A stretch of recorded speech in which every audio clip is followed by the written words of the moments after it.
My name's Clyde Lewis. I run a radio show called Ground Zero. Are you familiar with it?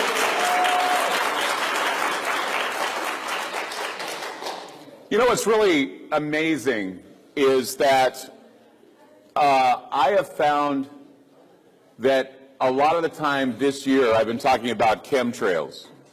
I've been talking about weather formations. I've been talking about weather control and how it all affects us and how the toxicity of our skies are creating something called sickness behavior. Now you can look this up. There is a terminology that people are feeling sick or they're feeling undue stress or they're feeling badly and they don't know why. And they go to their doctor and it's all idiopathic. They say it's idiopathic, they don't know what's going on. Take a pill, you'll feel much better. And I have been through this, I'm sure many of you have been through this, and we're finding ourselves in a situation where you can go back 20 years and you won't remember maybe 25 years past where every commercial on television is about either a lawsuit towards Big Pharma or drugs that will help you with things like bowel problems, lung problems, erectile dysfunction, all of these problems that we've all of a sudden became afflicted with. And you can trace back the time to the 1990s. And I know that in my experience doing my show since 1995, that it was nearer to 1998 and 1999 where we were concerned about chemtrails.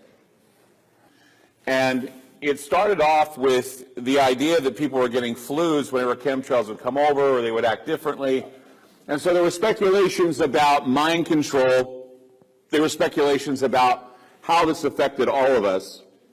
And what they're beginning to find is that the weather and the toxicity of our planet right now is creating something called pro-inflammatory cytokines.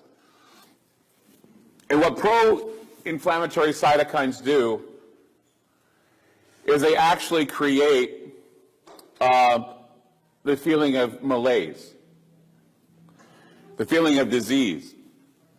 And this has been going on now for some time. And they've had a hard time trying to pinpoint exactly what's causing it. But the big question is why these cytokines are being released in the body, but many Americans are feeling overall weariness and fatigue. A 62% jump in the sales of energy drinks. Now, why is that? Because people are feeling weary. They have that sick feeling. They don't know what's going on. They need energy. But Americans are the most of the consumers. Americans in the U.S. energy drink sales have grown by more than 5,000% since 1999. So is it any coincidence that in 1999 the first analysis of the chemtrails began?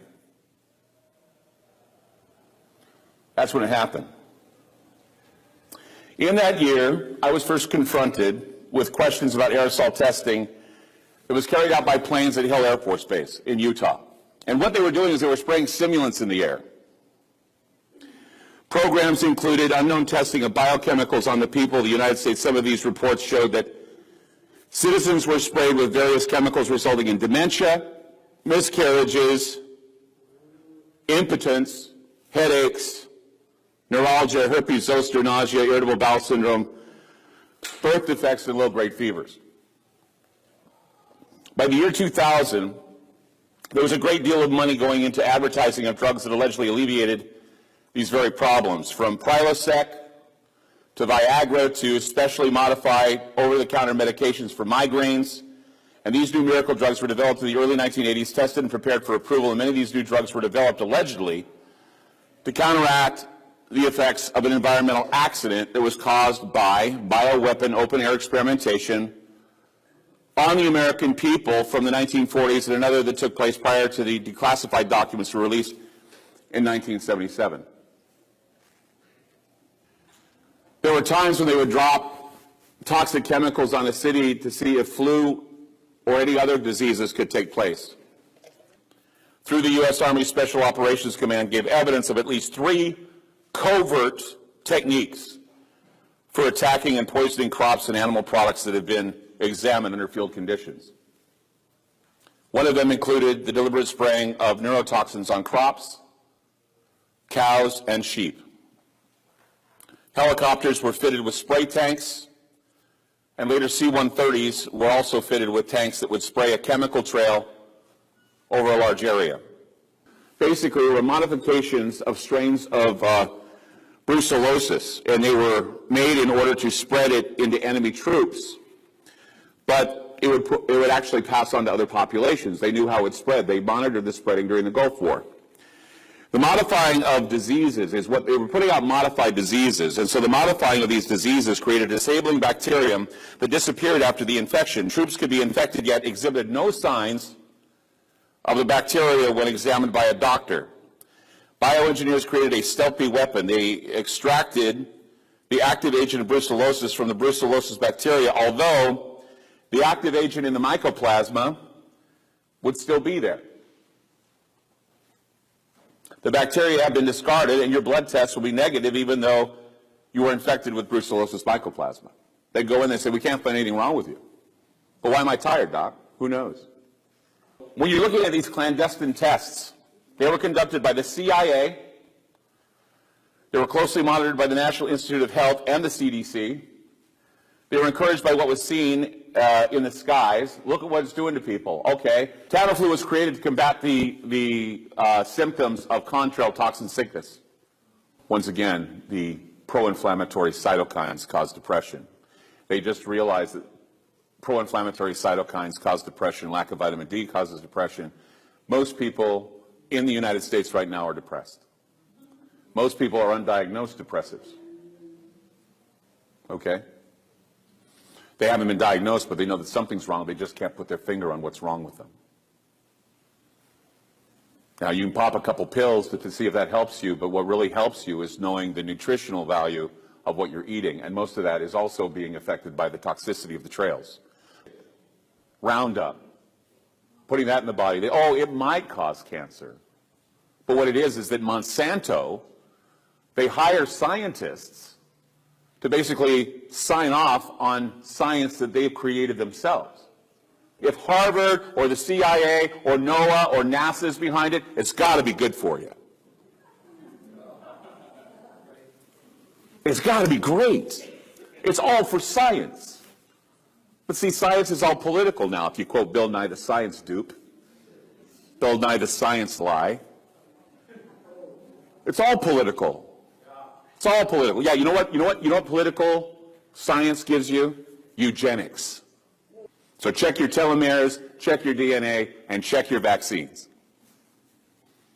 They want us all drugged, they want us all sick so we can put more money in the coffers of Big Pharma. They're getting kids hooked on OxyContin at 11 years old. So when it comes to laying the trails down for the troops, which they did in the 1990s, in the War of 1991, troops initially were told that no such infection existed. Gulf War syndrome, it's BS. It's not real, it's psychological. Fibromyalgia, psychological. Morgellons, psychological. You're making it up. It's not real. What are these little crawly things in my arm? Oh, it's nothing. It's just lint. That's what they do. Slowly, over the years, authorities were forced to admit that something had triggered severe illness in many Gulf War veterans. By then, a variant of the modified brucellosis had spread to civilian population. This is where we get Epstein-Barr. People began suffering from general debilitation, tiredness. When it became known that the contagion was spreading into the general population, top officials with the National Institute of Health and Center for Disease Control, as well as the Defense Department and the Department of Health and Human Resources, began a program of misrepresentation of the disease to mask their role in its origin. That's where they came up with Epstein-Barr. This is just another disease, guys. Don't worry about it. We had nothing to do with it. The Defense Department had nothing to do with it. Your chemtrails had nothing to do with it. Please, don't look up. Please, don't make up stories. Chronic fatigue syndrome, another one. Epstein-Barr, chronic fatigue, fibromyalgia. Top-level officials concerned with both the spread of the contagion and with the risk of their role in its origin would become publicly known to actually move to counteract the pathogen. Once again, modifications of the pathogen were synthesized in order to reverse the damage that had been done. A newly synthesized cure was developed, and a patent was issued in 1996 for an aerosol vaccination process, which would permit the vaccination of wildlife and domestic herds by spraying them or birds from the air. The bio company Maxigen was given $6.7 million in grant money from DARPA for the development of an aerosolized vaccine consisting of an anti-biological agent containing pretease subtilsin, an enzyme commonly found in laundry detergent. I remember the spraying of this chemical. They said it was like laundry detergent. It broke up biobacterial entities in ultraviolet light. This was a test that they were doing as well because of the way people were sick, and some of those trails were actually inoculation trails, and it failed. It had a reversed effect. It made things worse. In fact, they force multiplied cow blood. Of all things, they would use cow plasma to force multiply this bacterial agent they were laying in the skies, and it failed. People are still sick. People got worse. So the aerosol vaccination worked. It was $6.7 million that was basically lost in trying to find a cure for this. So it broke down bacteria cellular walls. It caused bacteria to literally explode into harmless masses, but it had to go somewhere. Other components of the mixture actually has barium and aluminum. Barium and aluminum mutate to change germs in ultraviolet light, and it can also be used to reflect light away from the Earth, causing a cooling effect. This was already documented in the 1990s. So the cooling effect and the effect of the weather, in fact, as I said, John Chancellor did a story in NBC News in 1980s talking about how the National Weather Service and NASA were monitoring contrails. This is before the word chemtrail was even invented. They were monitoring lingering contrails to see if the cirrus formations were causing weather patterns to shift and change. Their data was released saying yes, but then all of a sudden it miraculously disappeared. No one knew. And so conspiracy theorists started talking about it in the late 1990s. In 2003, a report was filed by Tektronix Limited regarding the creation of aluminum nanopowder using DC atmospheric plasma technology for upper atmospheric dispersal. The work was funded under a contract from Quintiq, formerly the United Kingdom Defence and Evaluation Research Agency. Quintiq is also a former partner of the Carlyle Group. The Carlyle Group is the principal contractor for the military-industrial complex. If anybody ever asks you, prove your point, you can say Operation Cloverleaf, MK Naomi, the toxin spraying during the Gulf War, fibromyalgia, Epstein-Barr, chronic fatigue. All those things are product of the experimentation of toxins being dropped not only on enemy soldiers, but our own soldiers. And then them coming back from the war, having sex with their wives or their girlfriends, babies being born with this toxicity, because it carries. Everything carries when you're spreading your DNA. So we have a whole group of children, a whole group of people that are becoming passive, tired, erectile dysfunction at the age of 29.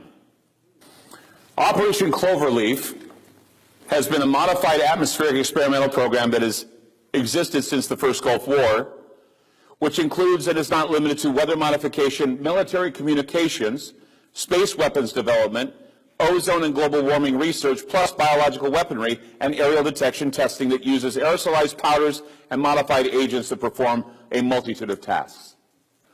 The U.S. Department of Defense, DARPA, Department of Energy, they have a huge network of national labs and universities, private defense contractors, and pharmaceutical companies heavily involved with toxifying you, making you feel sick, having you run to the doctor, getting your medications. They're also cooperating governments of other nations and probably some United Nations agencies who are complicit, since the aerosol projects have happened in global scope, not just here in the United States. In fact, at a UN hearing, a woman by the name of Rosalind Peterson, president of the Agricultural Defense Coalition, reported on the effectiveness of aerosol programs around the world, and the fact that the issue was even discussed at the UN is unprecedented. They talked about it. All you have to do is find Rosalind Peterson, look her up on the internet, you will see her speech to the UN. It's compelling. They even talk about HAARP and how it's successful in doing what it needed to do, heating the ionosphere and steering storms to areas and removing them. The geoengineering process has already begun.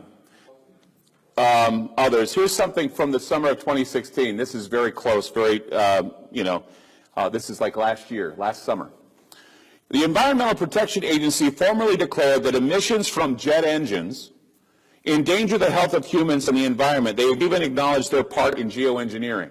You probably heard this before with the other speakers. The EPA is now investigating that possibility that lingering contrails, their title, contribute to dangerous heat waves, more powerful storms, lengthening of fire seasons, and other dangerous consequences. So the EPA is now looking into this. NASA will tell you, yeah, we like chemtrails. NASA's involved with all these studies about climate disruption due to chemtrails. And they state that there's lithium in the trails. You can go back to 1915, when the proposals to control the weather first happened, when proposals of using aerosolized planes, biplanes, crop dusters were the beginning. And then if you look at the Smithsonian, they will tell you that as far back as 1946, they were putting carbon dioxide in the clouds and they created snowstorms. That's the beginning of the weather control. But you go to GE's research laboratory, and they wanted to create the variables of the weather. And as the Cold War was heightened, weather control was seen by the United States as a potential weapon that could even be more devastating than nuclear warfare. Ho Chi Minh Trail flooded out because of weather control. Belgrade, Yugoslavia, they were seeding the clouds for fog because there was so much fog there they couldn't land their planes, so they would seed the clouds so they would snow.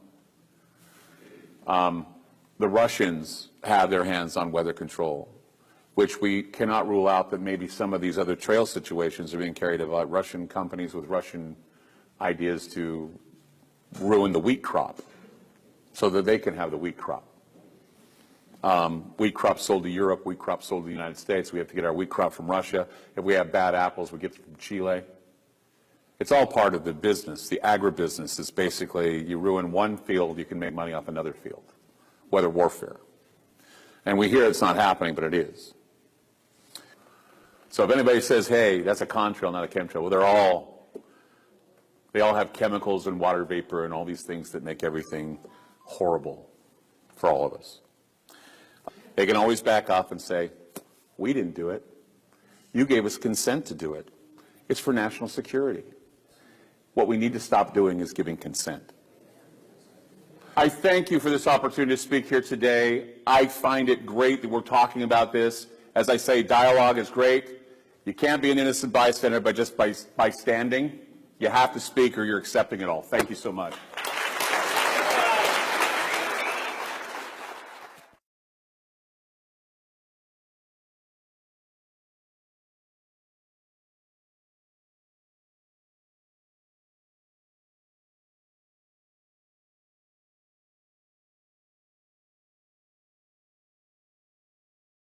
Barrie, thank you for joining us. It's my pleasure. It really is my pleasure.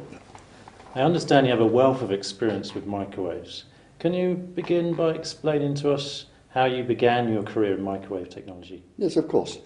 In 1960, I was in the Royal Navy, and I worked partly with the underwater bomb disposal unit, partly with microwave warfare, and some of the other time with radar.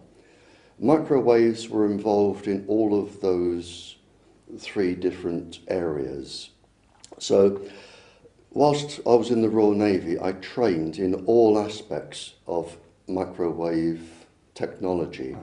And as anybody will tell you that's been in the forces, the training you receive is second to none. You practice it, you talk about it all day, you sleep it. So since 1960, I have been involved in all aspects of microwave technology.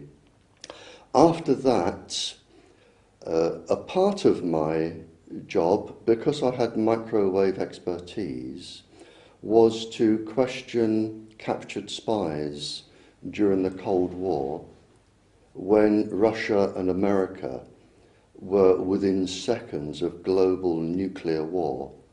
And microwaves by then were really sophisticated stealth weapons. And a part of my job was to find out from any spies who had been captured what the current knowledge was in that part of the world. Wow, this technology is truly frightening, really frightening. Well, this is why it's microwave weapons were introduced from the 1950s, 60s, 70s to the present day.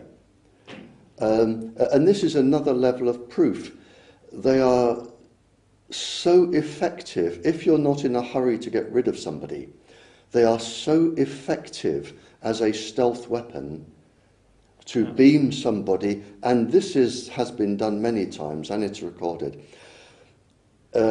You can beam people you don't like as a government to give them cancer, breast cancers, neurological illnesses. You can choose what you want them to get. You can choose? Oh, you can choose. You can choose which pulse frequency you want to affect the brain with. You can choose the level of microwave irradiation and the speed that you want them to become ill. Yeah. It really is a perfect stealth weapon, and all you need to do is rent a house opposite someone you want to get rid of, or a group of people you want to get rid of, and just beam them. The most famous case during the Cold War was the Moscow embassy siege, where in Moscow they beamed the entire American embassy and gave them cancer. Did they cause cancers in all the staff, or in a lot of the staff? Or? Most of the staff, most of the children got leukemia, the women developed breast cancer, the gentlemen developed cancers. I think after about 18 months the entire staff was changed, and then the following 18 months the entire staff was changed again. And by that time people realised what was going on, and they found that they were being irradiated by microwaves. And rather than say, oh, isn't this disgusting, what have we sunk to, they thought, isn't this wonderful, let's develop this for ourselves. And governments today are still perfecting microwave warfare. Still to this day they're working on the weaponry? Still to this day, 2010, they are still perfecting the pulse frequencies. It's got very, very sophisticated. The pulse frequencies, how long they can transmit, whether it can be one country to another, bouncing the microwaves off the ionosphere, so you don't even have to be in the same country. Bouncing the microwaves off the ionosphere, a lot of people won't have heard of this technology. You're talking about the HARP. If you have a super transmitter, the microwaves, if you beam them, it's only a simple basic trigonometry. Yeah. But let's say I want to bring economic ruin to a country that grows all of the world's wheat. Right. Okay? All I have to do is beam microwaves up to the ionosphere, which is like an invisible cloud around the planet, an ion cloud around the planet. The microwaves going up at a set angle will reflect off down onto this country. And if I continuously beam the wheat in this field, or the cattle, or the sheep, I can reduce the immune system of the plants so that they won't be healthy and they will die, and I can stunt their growth, and I can bring economic ruin to that country. I can harm all of the animals, the cows, the sheep, It's so easy to do. You only have to push a button, and you can bring economic ruin to a country. Which countries have this technology already available? Is it all the countries in the world or just a couple of them? It may not be a wise Thing to thing mention a to country. say on a live broadcast, but you can take my word for it that I know at least 2 super transmitters in the world that have this capability, and there are probably more in areas that I do not have access to and I cannot go to. But I know there are at least 2. I need to just go back a little bit now. Of course, yeah. Back to your early days in the military. Mm-hmm. This technology was used by the British government. Oh, okay. Sorry, I can see where you're going. It was right, used okay. by the British Yeah. government against terrorist We groups. we have 8,300 papers. I have knowledge of 2,300 myself. And what the governments found was that you could induce, by changing the pulse frequency, like Morse code, of the microwaves going into the brain and interfering with the brain. By specializing on the pulse frequency, you could induce psychiatric illnesses to the point where a psychiatrist could not tell if it is a genuine psychiatric illness or an induced psychiatric illness. So what you can do, theoretically, is you can target an individual's brain. They may have auditory hallucinations where they hear things, which is actually quite common with microwaves, or show signs of schizophrenia. For instance, 6.6 pulses a second can induce severe sexual aggression in men. So you could induce somebody to commit a really horrific sexual rape. So technically what you could do is have somebody committed to a psychiatric hospital or a jail for a crime just by somebody saying that they had a psychiatric problem whereby they didn't. Yeah. There is that. You can target other parts of people's bodies. You can target the heart and cause heart seizures. You can target the lungs and cause bleeding. You can target, if you're clever enough, some of the essential glands in the body that control all of the hormonal systems. So if you have dissidents or people that you don't like as a government, it's very, very easy these days to irradiate them and either have them wind up in jail or in a psychiatric hospital. And of course, there is no come on you. Yeah. Now, these weapons that the governments have and are still using, are they more powerful than, for example, the Wi-Fi I might have in my front room, or my cordless phone, or a mobile phone transmitter? No, in fact, they're actually, the power is slightly less. Less? The power is slightly less. The difference is, where you might use Wi-Fi, you might go in after work and do a couple of hours and then leave. And the Wi-Fi is going out in all directions. Here, they are targeting you probably with a beam. And Right. it is on you all day. It can follow you everywhere you go, and it can target you when you're asleep as well. So you're really getting a concentrated dose. It's a bit like putting the light on in your house and sitting with a light, or have somebody follow you with a searchlight and beaming the searchlight on you all the time. So there is a difference between that. But in fact, the power can be less. It just takes longer.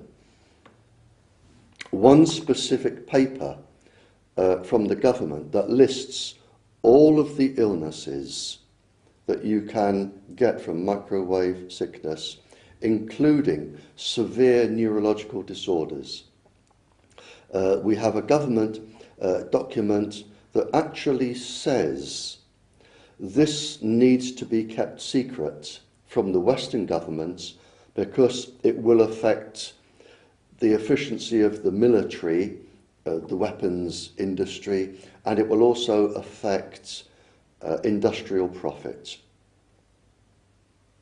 We have the government telling us that This this is technology is dangerous. This is the United States Defense Intelligence Agency advising the Western governments to keep this secret so that they can protect industrial profit and military functions. Kind of startling, really, isn't it? It is so horrific that if it wasn't real, if somebody wrote a book on this, I would say this is so stupid, you could never make up a story like this. And it all goes back. It goes back to the 50s, the 60s and the 70s, when microwaves were found to be such a perfect weapon and so dangerous to the military that the United States Defense Intelligence Agency told the Western governments to keep this quiet. And they did. And this is why we have this. We have documents that show that governments pay people to experiment on people against their wishes. Well, not against their wishes, without even telling them. So, and we have all this information going back to 1976. Everything was known by 1976. Everything. We needed no more proof, no more research, nothing was needed. And we have the, drawn up in this country, the Nuremberg Treaty.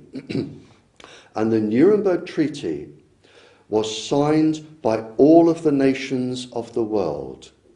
And it is a very specific treaty. And what it says is that no human being will be experimented upon without his or her consent. And before they give consent, they have the legal right to understand all of the implications, the health problems, the future health problems, and they have the legal capacity to say no. And where this is relevant here is that there is only one exception with the Nuremberg Treaty, and that is a doctor such as yourself may experiment on his or herself only. That is the only exception. It is section 5. So no human being is allowed to be experimented upon